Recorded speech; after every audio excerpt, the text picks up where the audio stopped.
warahmatullahi wabarakatuh. Halo pemirsa yang ada di rumah maupun yang ada di studio, berjumpa lagi dengan saya Ika Erlita. Saya di sini sebagai pembawa acara di acara Profesi Milenial. Tak hanya di sekolah yang dituntut untuk mencetak generasi yang berkualitas, tetapi masjid juga dapat membantu mencetak generasi yang berkualitas dengan berpegang teguh pada agama Islam. Di era saat ini, kita dituntut untuk dapat menyeimbangkan antara dunia dan akhirat. Baiklah, mari kita sambut bintang tamu pertama kita, yaitu Ibu Vina Maulina Aulia selaku tokoh agama dan juga pengurus Masjid Jami Baitur Rahman Karangnongko, Nalum Sari Jepara. Ini dia. Baik, kita ke pertanyaan pertama ya Ibu ya. Bagaimana terkait perkembangan dakwah di era modern saat ini? Perkembangan dakwah saat ini mengalami peningkatan yang cukup pesat. Hal ini ditandai dengan adanya banyaknya penelitian berkaitan dengan dakwah. Namun di sisi lain, tantangan-tantangan dalam dakwah semakin kompleks. Nah, fokus utama dalam dakwah adalah pembentukan perilaku atau akhlak yang sesuai dengan tuntutan Al-Quran dan Al-Hadis. Hal ini dikarenakan kemajuan teknologi yang berdampak pada nilai-nilai dakwah yang diusung. Karena metode dakwah senantiasa disesuaikan oleh perkembangan zaman. Nah, diharapkan metode ini dapat lebih menarik dan efektif untuk menjalankan dakwah agar semakin efektif dan persuasif bagi para penerima dakwah dalam bentuk apapun. Nah, selanjutnya kita ke pertanyaan kedua. Cara menghadapi tantangan dalam berdakwah itu apa aja, Bu? Ada 3 cara dalam menghadapi tantangan dalam berdakwah, terutama di era digital saat ini. Pertama, menguasai ilmu agama yang sedalam-dalamnya sehingga sesuai dengan ajaran agama Islam. Kedua, mulai akrab dengan media-media yang berkembang, baik media cetak maupun elektronik, yang dapat dimanfaatkan dalam fasilitas untuk berdakwah sebagai sarana dalam menunjang penyampaian dakwah. Ketiga, selalu mengcounter dan menjaga ajaran agama dari paham-paham yang menyesatkan agar sesuai dengan Al-Quran dan Al-Hadis. Selanjutnya kita ke pertanyaan terakhir, yaitu pertanyaan ketiga. Bagaimanakah saudara menyikapi dan menerapkan strategi dakwah kepada kaum milenial? Bicara tentang kaum milenial, nah kita sebagai orang tua harus berubah. Kita tidak bisa menggunakan cara main instruksi, tapi dengan cara negosiasi. Cara yang tepat yang dapat dilakukan yaitu dengan cara mengajak atau persuasi.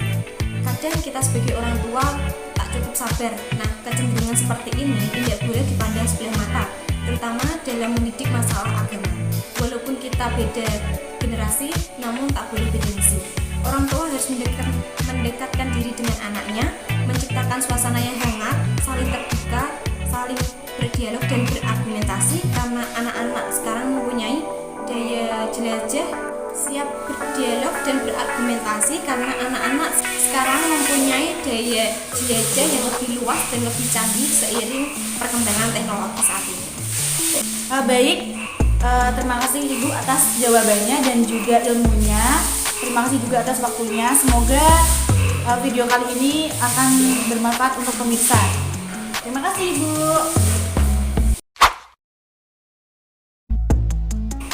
Bintang tamu yang kedua, kita kedatangan dari Kemenak dan juga salah satu perwakilan dari tokoh masyarakat, yaitu ada saudari Devi Triani. Tepuk tangan. Ini dia. Apa kabar Mbak Devi Triani? Baik. Langsung saja kita ke pertanyaan pertama. Bagaimana peran Kementerian Agama dalam meningkatkan pendidikan dan kehidupan sosial di masyarakat?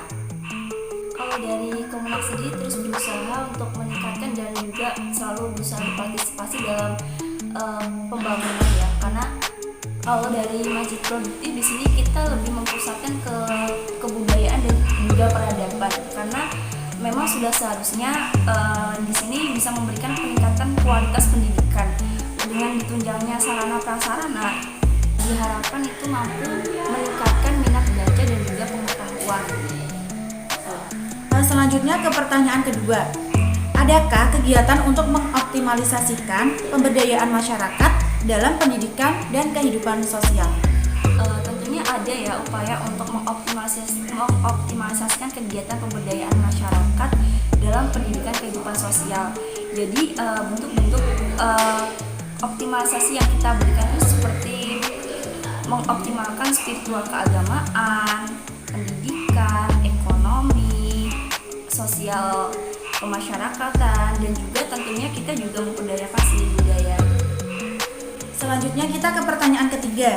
Apa saja kegiatan masjid produktif yang mampu menunjang pengembangan kualitas masyarakat setempat?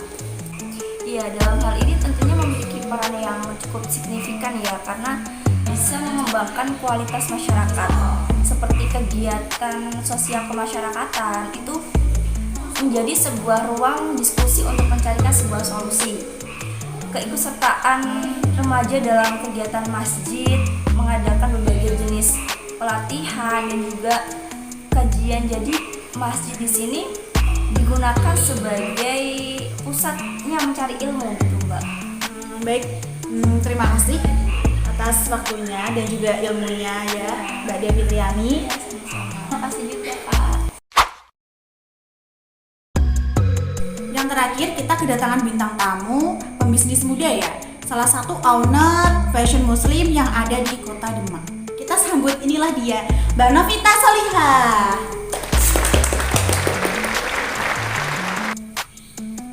Saya di sini ada beberapa pertanyaan untuk Mbak Novita Solihah, nanti mohon dijawab ya. Ya. Pertanyaan pertama, bagaimana kondisi wakaf produktif yang berada di salah satu masjid Jami Baitul Rahman di Desa Karanongko, Nawang Sari, Jepara? Pengelolaan hasil wakaf produktif biasanya digunakan untuk kegiatan operasional masjid, seperti untuk merenovasi kantor dan juga masjid yang rusak.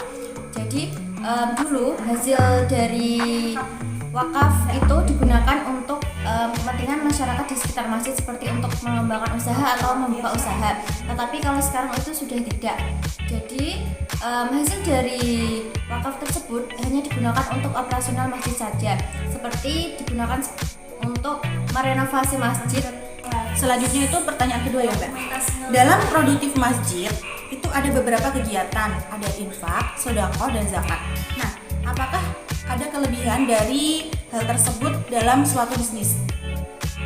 Hal tersebut menjadi salah satu kelebihan dari perekonomian Islam karena tidak hanya mengandalkan dari pendapatan bisnis ataupun investasi, tetapi juga dari dana sukarela. Selanjutnya kita ke pertanyaan terakhir ya Mbak. Bagaimana perkembangan UMKM terhadap pemerataan masjid di setiap wilayah? Perkembangan UMKM diharapkan dapat meningkat dan juga merata, mengingat keberadaan masjid baik di wilayah perkotaan maupun pedesaan itu pasti ada. Oleh karena itu, peningkatan UMKM di kalangan masyarakat itulah sangat berpotensi, apalagi di kalangan mustahik yang nantinya diharapkan akan menjadi muzaki di masa yang akan mendatang. Seperti itu, Mbak. Baik Mbak, terima kasih atas jawabannya. Terima kasih juga atas waktunya. Semoga bisa bermanfaat ya teman-teman ya. Baik, terima kasih telah menyimak video kami. Terima kasih juga atas bintang tamu yang telah datang pada hari ini ya. Semoga bermanfaat kali ini. Sampai jumpa. Sekian penjelasan materi dari kelompok kami. Apabila ada salah-salah kata, kami mohon maaf. Wabillahi taufiq wal hidayah. Wassalamualaikum warahmatullahi wabarakatuh.